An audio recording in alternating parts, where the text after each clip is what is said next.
Então, já entendemos o que é uma célula. Alguns seres têm toda uma parte bacana, sabe, sobre a história e do descobrimento, do entendimento celular, mas eu infelizmente não posso estar dando aqui. Procurem, por favor. Tem muito professor maneiro, muito colega bom explicando, falando sobre essa parte, sobre as outras também, tá bom? Quanto mais informação, quanto mais referências boas para vocês, melhor. Agora vamos para um outro aspecto. Nós, seres humanos, somos seres evoluídos. A gente diz que a gente é topo de cadeia e é, né? Nós somos formados de muitas células, muitos tipos celulares, apesar da gente ter mais bactéria do que célula no nosso corpo. É verdade.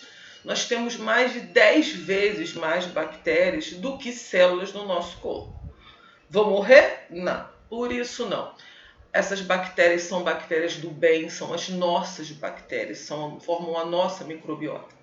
Quando a gente dá um beijo na boca, a gente troca bactéria. Quando a gente faz as outras coisinhas, troca bactéria. Então a gente realmente precisa ter cuidado onde é que a gente anda trocando nossas bactérias por aí. Mas são bactérias boas, são bactérias do bem, nos ajudam. Então, voltando para o assunto da célula, nós somos seres chamados de pluricelulares. Temos muitas células. Os vegetais também são pluricelulares, né? São exemplos de seres pluricelulares. Nós temos alguns seres vivos que são unicelulares. Uni vem de um, único. Que seres são esses? São as bactérias e alguns protozoários. Tá? Então, se cai num questionamento de prova ou mesmo no concurso, exemplos de seres unicelulares, que têm apenas uma célula, eles são um ser vivo, têm todas as funções, eles digerem, eles até têm movimento em alguns casos, eles podem sim nos causar doenças, eles são um organismo completo, formado apenas de uma única célula. São os seres unicelulares, exemplo, bactéria e alguns protozoários. Ao contrário disso, seres pluricelulares somos nós, animais e vegetais, seres formados por muitas outras células.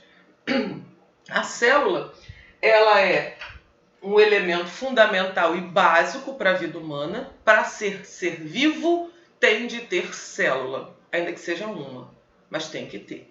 E aí nós entramos nesse pânico que se fala muito no momento. Vírus. Pessoal, vírus não é ser vivo. Vírus não está vivo. Vírus não tem célula. Então, vírus para a ciência é considerado um caso à parte. O vírus, ele é obrigatoriamente um parasita.